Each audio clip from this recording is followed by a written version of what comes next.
Hello everyone. आज जो हम चैप्टर लेके आए हैं वो है अतीत के दबे पांव और इससे रिलेटेड सारे क्वेश्चन जो कि अभी तक के बोर्ड एग्जाम में आ चुके हैं। साथ में टॉपर्स के द्वारा लिखे गए आंसर भी इसमें दिए गए हैं, तो वीडियो को लास्ट तक ज़रूर देखें जिससे कि अतीत के दबे पांव टॉपिक आपका पूरी तरह से कंप्लीट हो जाए। चलिए स्टार्ट करते हैं। अतीत के दबे पांव पाठ के आधार पर सिंधु घाटी सभ्यता की विशेषता का उल्लेख कीजिए। तो ये टॉपर द्वारा लिखा गया आंसर है। तो इसका आंसर कुछ इस प्रकार से है। सिंधु घाटी की सभ्यता निम्नलिखित विशेषता थी।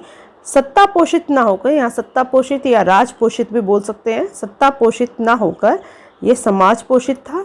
हथियार सत्ता का प्रतीक है और खुदाई में कोई भी हथियार नहीं मिले हैं। नगर नियोजन सुव्यवस्था थी। कुंडों में पानी का आगमन और निकास का प्रबंध था। नालियाँ ढकी हुई थीं। जल संस्कृति कहा जा सकता है क्योंकि पानी का प्रबंध अच्छा था। 700 से भी अधिक ज़्यादा कुएं मिले हैं।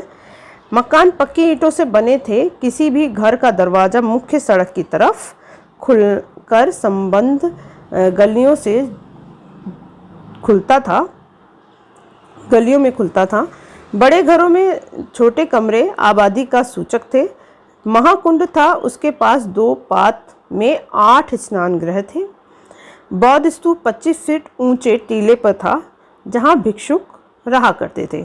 इस इलाके को गढ़ कहते हैं और भारत का सबसे पुराना लैंडस्केप भी कहा जाता है। लोगों को कला से प्यार था। मिट्टी के बर्तन, उत्कीर्ण आकृतियां किए हुए आदि मिले हैं।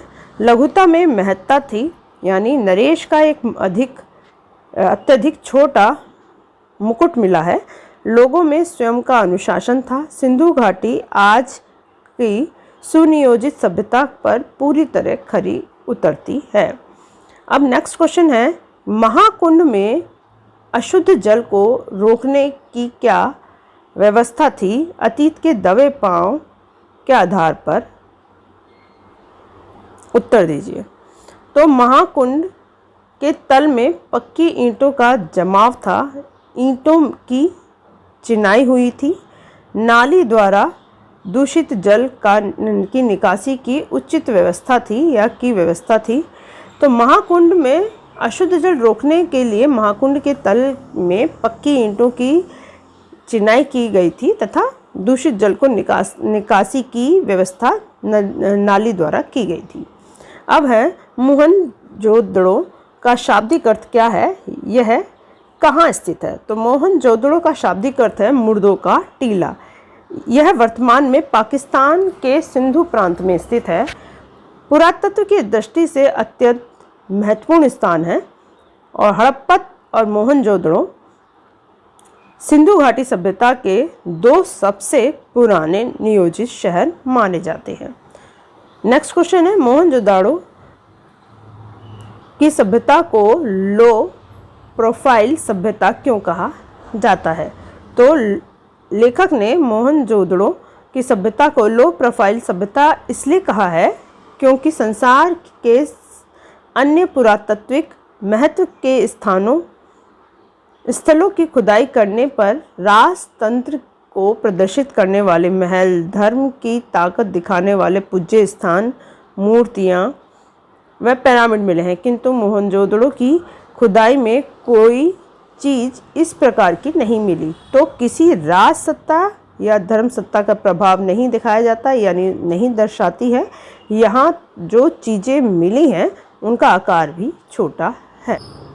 सिंधु घाटी सभ्यता में किन किन कृषि उपजों के उत्पादन के प्रमाण प्राप्त हुए? अतीत के दबे पांव के आधार पर लिखिए।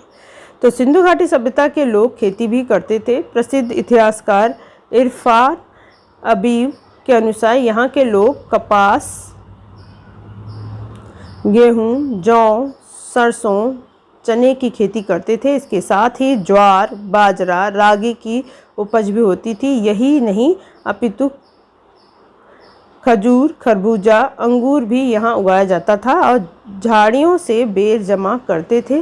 कपास को छोड़कर अन्य सब के बीज यहाँ पर मिले हैं। नेक्स्ट क्वेश्चन है, कैसे कहा जा सकता है कि मोहनजोदड़ो की सभ्यता में आडंबर नहीं था? उदाहरण भी लिखिए। तो मोहनजोदड़ो की सभ्यता में खुदाई में जो चीज़ें मिली हैं वे किसी राज सत्ता या धर्म सत्ता के प्रभाव को नहीं दर्शाती हैं।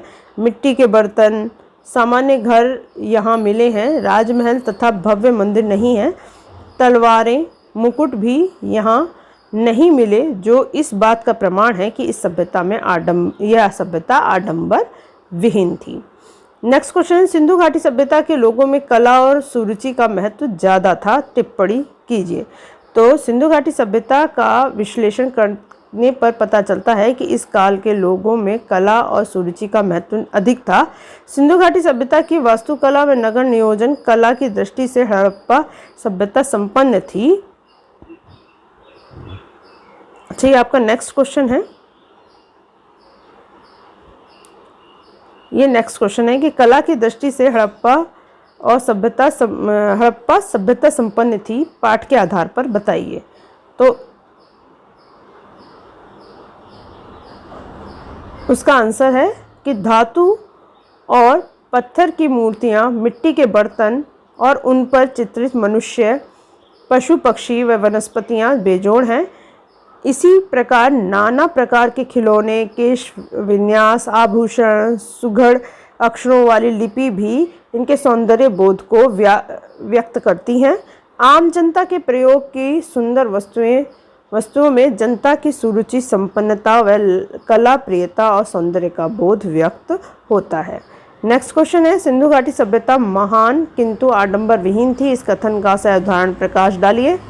तो सिंधु घाटी सभ्यता साधन संपन्न थी किंतु उनमें आडंबर नहीं था। स्नान गृह, पूजा स्थल, सामुदायिक भवन, मोहनजोदड़ो नगरों की सभ्यता को साधन संपन्न बनाते हैं। यहाँ खेती, पशुपालन, व्यापार, उद्योग धंधे सब कुछ होता था, किंतु यहाँ न तो भव्य राजप्रसाद थे और न संत महात्माओं की समाधियाँ और न भव्य राजमुकुट व हथियार थे। इससे पता चलता है कि मोहनजोदड़ो को सभ्य महान होते हुए भी आडंबर विहीन थे।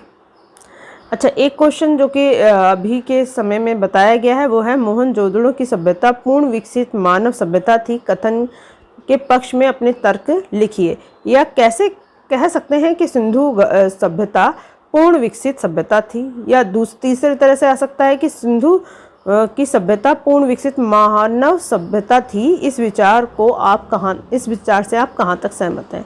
तो ये जो पॉइंट्स हैं ना, इससे बहुत सारे क्वेश्चंस रेडी होंगे। इसको पूरा क्वेश्चन को एक बार ढंग से पढ़िए। जैसे शानदार नगर योजना, जल प्रणाली, तकनीक प्रयोग के प्रमाण, स्वयं अनुशासित आदि। तो ये पॉइंट्स इसके अंदर होने चाहिए। अगर हम व्याख्या में जाते हैं तो कैसे हम इसकी व्याख्या करेंगे 3 पॉइंट के लिए, 3 नंबर के लिए। तो मोहनजोदड़ो के उत्खनन से प्राप्त जानकारी के आधार पर सिंधु सभ्यता की निम्नलिखित विशेषताएं स्पष्ट होती हैं, जो प्रमाणित करती हैं कि मोहनजोदड़ो की सभ्यता पूर्ण विकसित मानव सभ्यता थी। फर्स्ट क्या है कि सिंधु सभ्यता के नगरों की सड़कें समकोण पर काटती हैं। मतलब जो भी सड़कें काटती थी, इसे हम समकोण कहते हैं, 90 डिग्री जहाँ बनता है, वे खुली व साफ थी। यहाँ सामूहिक स्नान गृह, यानी सब मिलकर जो स्नान करते हैं वो स्नान गृह मिला है। यहाँ पानी के निकास की उत्तम व्यवस्था थी, नालियाँ पक्की व ढकी हुई थी। घरों के भीतर से पानी या मैला नालियों की हौदी तक आता था। यानी अगर नाली आ रही है तो हौदी ये होता है जो गहराई में होती है, तो इससे क्या होता था, साफ पानी क्रॉस होता था, गंदगी इसके अंदर चली आती थी। फिर खेती व व्यापार के प्रमाण मिले हैं। यहाँ अनेक प्रकार की फसलें उगाई जाती थी। बैलगाड़ी का प्रयोग व ढुलाई के लिए किया जाता था। हर नगर में अन्न भंडार गृह, अनाज भंडार गृह की व्यवस्था थी, जिसे स्टोर रूम भी कहते हैं।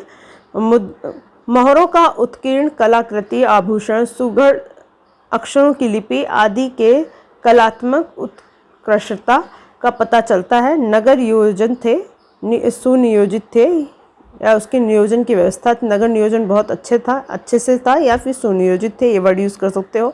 यह सभ्यता राजपोषी या धर्म पोषित न होकर स्वयनुशासित थी। सब में अनुशासन अपनी तरफ से ही लोग करते थे। इसके बाद है, हमारे पूर्वजों ने 5000 वर्ष पहले किस प्रकार विश्व को व्यवस्थित जीवन जीने का तरीका सिखाया था। अतीत के खंडर पाठ के आधार पर सउदाहरण उत्तर दीजिए। तो उन्होंने कैसे बताया कि जीवन कैसे जीना चाहिए, तो कुछ उदाहरण कुछ इस प्रकार से हैं। सुनियोजित सड़कें, नालियाँ व गलियाँ, और इसके बाद है व्यवस्थित नगर योजना, फिर नागरिक सुविधाओं की उपलब्धता, साक्षर, सुसंस्कृति व सुशासित समाज, लिपि चिह्नता का प्रयोग और कृषि, फिर उच्च कोटि का हस्तलिपि एवं लोक कलाएं। अन्य उपयुक्त उत्तर भी स्वीकार्य या छात्र उदाहरणों द्वारा बिंदुओं का विस्तार करेगा। तो करना चाह करो। तो ये जो पॉइंट्स है ये इंपॉर्टेंट है, ये पॉइंट्स आपके आंसर में होने चाहिए, इसलिए इन पॉइंट्स को लर्न करोगे तो आंसर अपने आप तैयार हो जाएगा। और आंसर कैसे लिखना है? मोहनजोदाड़ो एवं हड़प्पा के टूटे फूटे खंडरों को देखने के बाद प्रत्येक भारतीयों के मन में यह भाव उत्पन्न होना स्वाभाविक था कि आज से 50,000 वर्ष पूर्व भी हमारे पूर्वजों का एक विकसित सभ्यता व संस्कृति के आधार पर भारत में निवास करते थे। इतिहासकार भले ही इस काल को प्राग ऐतिहासिक काल कहते हो, किंतु इन्हें तो यह प्रसन्नता होती है कि इतने वर्ष पूर्व भी हम सभ्यता के शिखर पर थे और सिंधु सभ्यता में नगर सुनियोजित थे, पानी के निकासी की समुचित व्यवस्था थी, सड़कें लंबी व चौड़ी थीं, बैलगाड़ी यातायात के साधन के रूप में काम करती थी, खेती भी की जाती थी। यानी सारा आगे देखो फर्स्ट पॉइंट के अकॉर्डिंग लोग साक्षर व सुसंस्कृत थे, समाज स्वशासित था, धातु और पत्थर की मूर्तियाँ, मिट्टी के बर्तन तथा उन पर चित्रित मनुष्य, पशु, पक्षी, वनस्पति बेजोड़ थी। इस प्रकार खिलौने, आभूषण, सुघड़ अक्षरों वाली लिपि भी उनके सौंदर्य बोध को व्यक्त करती हैं। तो इस तरह से आपने देखा कि पहले वाले क्वेश्चन के अकॉर्डिंग ही ये चल रहा है, तो इसलिए वो पॉइंट्स बहुत इंपॉर्टेंट है जो फर्स्ट हमने इसका क्वेश्चन दिया था। अब मोहनजोदड़ो के अजायब घर हम कहते हैं जो हमारे अजायब घर में प्रदर्शित सामान की विशेषता लिखिए। तो अजायब घर जो होता है वो होता है म्यूजियम। इनसे तत्कालीन राजतंत्र के बारे में लेखक ने क्या निष्कर्ष निकाला और वह इस निर्णय पर कैसे पहुंचा। तो अजायब घर में जीवन उपयोगी वस्तुओं का संग्रह और कांसे के बर्तन, विशाल मृदभांड, चौसर। अच्छा, ये थोड़ा सा इसमें वर्ड कट रहे थे, जैसे हम इसको दोबारा से एक बार क्वेश्चन के आंसर पढ़ते हैं कि अजायब घर में जीवन उपयोगी वस्तुओं का संग्रह, तांबे और कांसे के बर्तन, विशाल मृदभांड, चौपड़ की गोटियाँ, दिए, बाट, आईने, खिलौने, कंघी, औजार आदि मिले हैं। राजतंत्र की शक्ति का प्रदर्शन नहीं बल्कि शानदार भव्य मुकुट और राजप्रसाद का निर्माण नहीं। संग्रहित समाज में हथियार नहीं, कला एवं सौंदर्य बोध को महत्व दिया गया है। तो ये पॉइंट्स इसमें होने चाहिए। अब इस पॉइंट्स को हम व्याख्या के रूप में लिखेंगे तो कैसे लिखेंगे कि मोहनजोदड़ो की खुदाई में निकली पंजीकृत चीज़ों की संख्या 50,000 से ज़्यादा है, मगर जो चीज़ें यहाँ प्रदर्शित हैं वो हैं गेहूँ, तांबे और कांसे के बर्तन, मोहरे, वाद्य यंत्र, चौक पर बने विशाल मृगभांड, उन पर बने काले भूरे चित्र, चौपड़ की गोटियाँ, दिए, नापतोल के पत्थर, तांबे का आईना, मिट्टी की बैलगाड़ी और खिलौने, 2 पाट वाली चक्की, कंघी, मिट्टी के कंगन, रंग बिरंगे पत्थर के मनके वाले हार और पत्थर के औजार आदि वस्तुएं संग्रहालय में प्रदर्शित हैं। इसके अतिरिक्त अजायब घर में एक आश्चर्य की बात है कि वहाँ हथियार कोई नहीं है। वहाँ से प्राप्त सामान में किसी भव्य मुकुट का न मिलना तथा राजप्रसाद का न होना यह दर्शाता है कि वहाँ की सभ्यता राजतंत्र का शक्ति प्रदर्शन नहीं थी। लगता है कि इस सभ्यता में अनुशासन शक्ति के बल पर नहीं बल्कि शायद कैसे कोई सैन्य सत्ता यहाँ नहीं थी, शासन कोई सैन्य सत्ता नहीं यहाँ नहीं थी, बल्कि सांस्कृतिक धरातल पर यह या इस सभ्यता में सामाजिक व्यवस्थाओं में एक रूपता थी। अतः यह सभ्यता दूसरी सभ्यताओं से भिन्न थी। अब इसमें क्वेश्चन एक और दे रखा है कि सिंधु सभ्यता साधन संपन्न थी पर उसमें भव्यता का आडंबर नहीं था। उदाहरण पुष्ट कीजिए। यह सिंधु सभ्यता महान किंतु आडंबर था या आडंबर थी। इस कथन का उदाहरण पुष्टि कीजिए।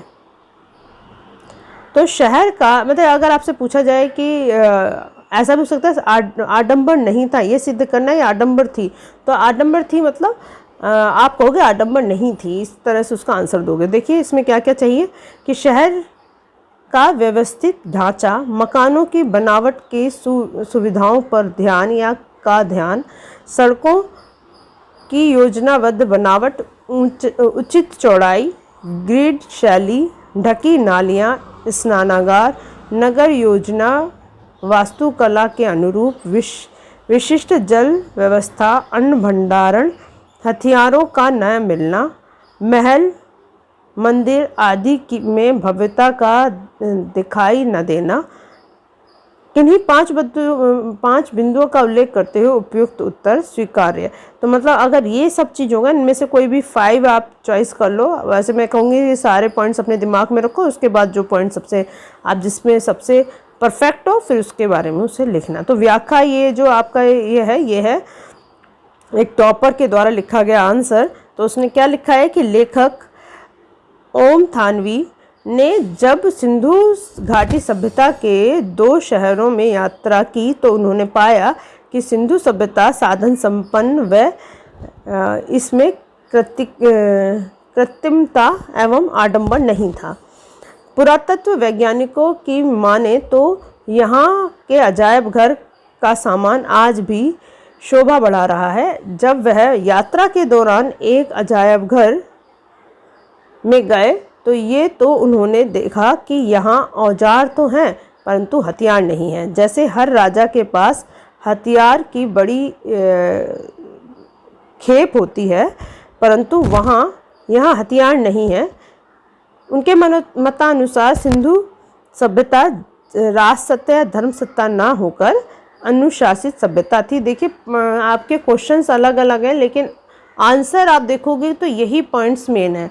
और एक हम इसका 1 शॉर्ट या क्विक रिवीजन लेंगे, उसमें मैं बस पॉइंट्स ही आपको बताऊंगी। तो लोग मूलतः पशुपालन या खेती करते थे। यहाँ से मिले बर्तन, मृदभान आदि को देखकर पता लगाया जा सकता है कि यहाँ के लोगों को कला में खास रुचि थी। यहाँ लोकतंत्र राजसत्ता के बल पर नहीं था या थी। जैसे राजा के पास हथियार की बड़ी खेप होती है, सिंधु घाटी में ऐसा कुछ भी नहीं था। यहाँ छोटे नावें मिले हैं और वह मिस्र में बड़ी नावों का प्रचलन था। यह एक समान चित्र व बर्तन आदि उनकी कहानियाँ बताते हैं। मंदिर महल आदि थे परंतु वह समय के साथ हो गया होगा, समय के साथ खराब हो गए होंगे। इन्होंने लिखा यहाँ पानी निकासी की बहुत अच्छी व्यवस्था थी। यहाँ एक बैलगाड़ी भी मिलती है जो उस समय के महानतम आविष्कारों में से एक थी। यहाँ से मिले सूती कपड़े हजारों साल पहले से कहानी कहता है कि और सुइयाँ व तरह तरह के औजार यहाँ पर पाए गए हैं परंतु हथियारों का नामो निशान नहीं है। यहाँ पर एक महाकुंड भी है। अतः यह सभी प्रमाण बताते हैं कि वहाँ के लोग अनुशासित थे और यह अनुशासन सत्ता के बल के द्वारा नहीं था। अतः सिंधु घाटी सभ्यता साधन संपन्न थी पर उसमें भव्यता का आडंबर नहीं था। आपके अभी तक जितने भी क्वेश्चन बताए गए हैं उसके अनुसार आपको पता चल गया होगा कि आपको आंसर कैसे लिखना है। ये टॉपर की द्वारा लिखा गया आंसर है। हाँ, नेक्स्ट क्वेश्चन है कि मोहनजोदड़ो की गलियों या घरों में घूमते हुए लेखक को राजस्थान की याद क्यों आई, स्पष्ट कीजिए। तो लेखक को मोहनजोदड़ो की गलियों या घरों में घूमते हुए राजस्थान की याद आ गई क्योंकि राजस्थान सिंधु गुजरात के दृश्यावली एक जैसी है। सिंध में हजारों साल पुराने खेत, बाजरे और ज्वार की खेती राजस्थान से समानता रखती है और मोहनजोदड़ो के खंडहर राजस्थान के जैसलमेर ज़िले के कुलधरा जहाँ पर एक गांव था, तो उस गांव के लोग रातों रात पूरा गांव छोड़कर चले गए थे, उसकी ये कहानी है।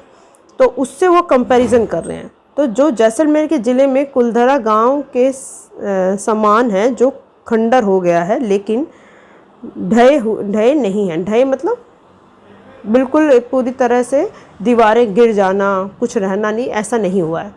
मोहनजोदड़ो जैसे सौंदर्य लेखक ने राजस्थान में भी देखा था।